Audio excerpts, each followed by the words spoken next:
So how can you use ChatGPT without any programming experience or with only limited programming experience? Well, you can of course use it to give it certain programming tasks. You can tell ChatGPT to create a program that renames files or some other kind of utility program. You can give ChatGPT basic programming tasks. For example, you could give ChatGPT the task to scan all files in a given folder and organize those files into subfolders by type. Audio files into an audio folder, video files into a video folder, and maybe other files into another folder. And you could use a prompt like this. Here I'm assigning a role, which probably could also be omitted, but doesn't hurt. And I'm then giving ChatGPT my goal, and I'm providing all the extra information it should need for achieving that goal and for giving me a good response. For example, I'm giving ChatGPT the information about which files should go into which folder. Now, if you send this kind of prompt to ChatGPT, it typically often tells you that it can't directly execute that code, but it then also typically gives you some code snippets that you could use, or one code snippet that you could use. And in most cases, for utility programs like this, it will use Python and Python code as a solution, which is a great choice because Python is a simple yet powerful programming language that can be used on Windows, Mac OS, and Linux machines.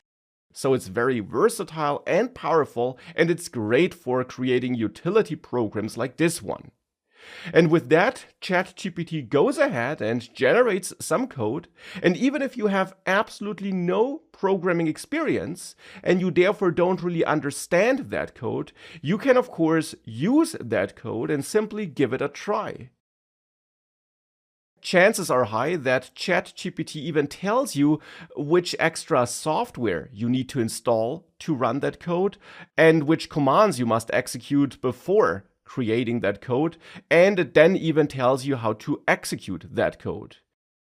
And that then therefore allows you to proceed to the next step, which is to execute that program that you received from ChatGPT. And if it did not give you these instructions which it gave me here, how to run that code and that I need to install Python, you can of course always ask it, how can I execute this code? You could always send a prompt like this as a follow-up message to ChatGPT to receive extra support. Now, one brief note about executing code generated by ChatGPT. If you have no programming experience, you of course kind of have to trust ChatGPT. And depending on which code you told ChatGPT to generate, there of course always is the danger that the code contains a bug or does something unintended, and of course it could therefore cause damage. It could delete files you don't want to delete or do things like that. So you should be careful with executing code you don't understand. This code here, which it generated for me here, is fine, but of course, for different programs and different use cases, that might not always be the case. That's just an extra word of caution, something to be aware of. It's also worth noting that the code generated by ChatGPT also quite often contains bugs or errors.